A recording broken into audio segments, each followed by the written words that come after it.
I will tell you the story of the princess who slept. Sleeping Beauty. Long ago, a king and queen lived in a magical castle where they had everything they could possibly want, except a baby. Year after year, the queen stitched and sewed tiny clothes, and the king spent long afternoons in his palace workshop making beautiful toys. But still, there was no baby. One day, the queen sat knitting by the lake. A bright green frog hopped, skipped, and jumped right onto her lap. "You shall have a baby, your majesty," said the frog, and with that he bowed and leaped back into the lake. True to the frog's words, the queen gave birth to a beautiful baby girl.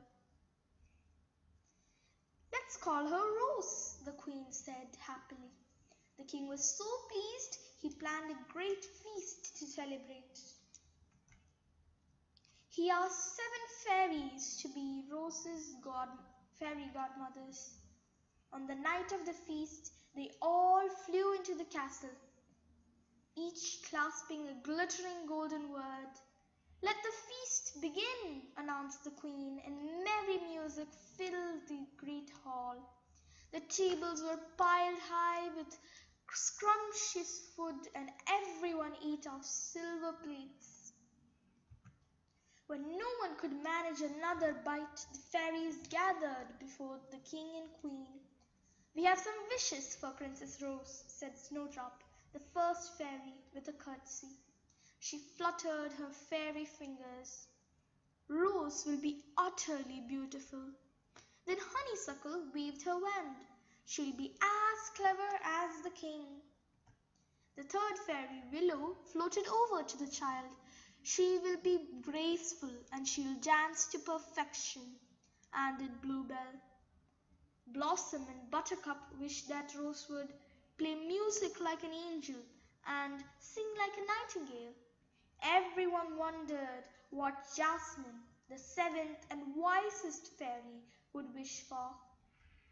As Jasmine hovered over the cradle, a blast of icy air swept into the room. "Haven't you forgotten someone?" a chilling voice rang out. Suddenly, the mean fairy, Nightshade, appeared in a whirlwind of full green smoke. "How dare you not invite me?" she roared.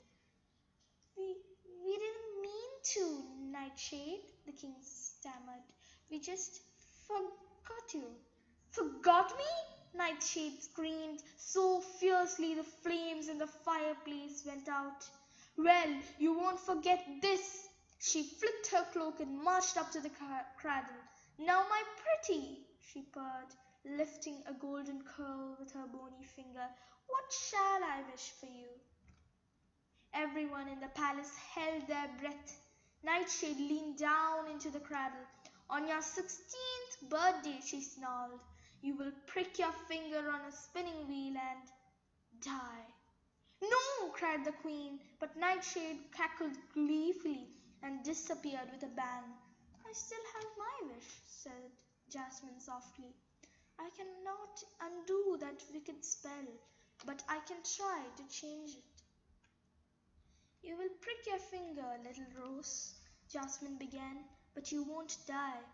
You and everyone in the castle will fall into a deep sleep. Only a kiss from your true love will break the spell."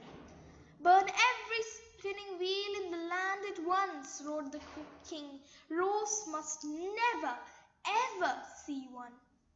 That night, the flames from the enormous bonfire could be seen for miles. They licked the dark sky like serpents' tongues.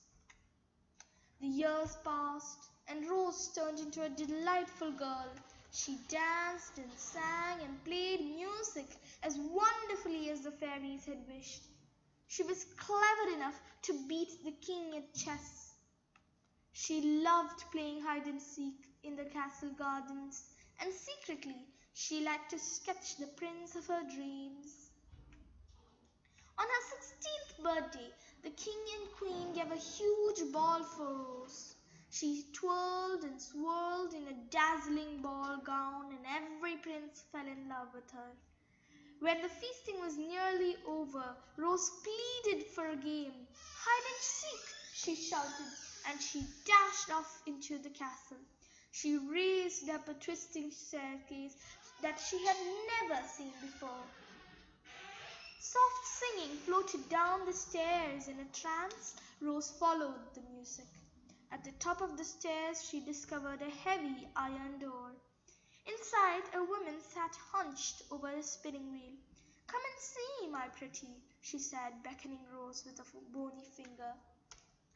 I'm spinning, my dear, croaked the old woman. May I try? Asked Rose, touching the silky thread. Of course, said the old woman, taking her hand. At once, Rose snapped out of the trance. Ow! She cried as she pricked her finger. Rose fell to the floor.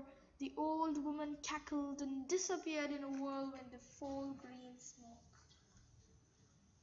At the same instant, everyone in the castle fell asleep. The king dozed off with a spoon in his hand, and the court jester froze mid-leap, and all the clocks stopped. The place was silent and still, except for the rose bushes. They spread like ivy, covering everything in their path. They grew so quickly that soon the entire castle was covered in thick roots and sharp thorns. For 100 years the castle stayed hidden. Only the tops of the towers showed through the bushes. Princes from far and wide heard about the spell. They came in their hundreds to try to rescue the princess known as Sleeping Beauty. But the thorns cut their skin and the roots wrapped around their legs like snakes until they all gave up. One day, a brave prince named Florian rode by. He had dreamed of Sleeping Beauty and was determined to find her.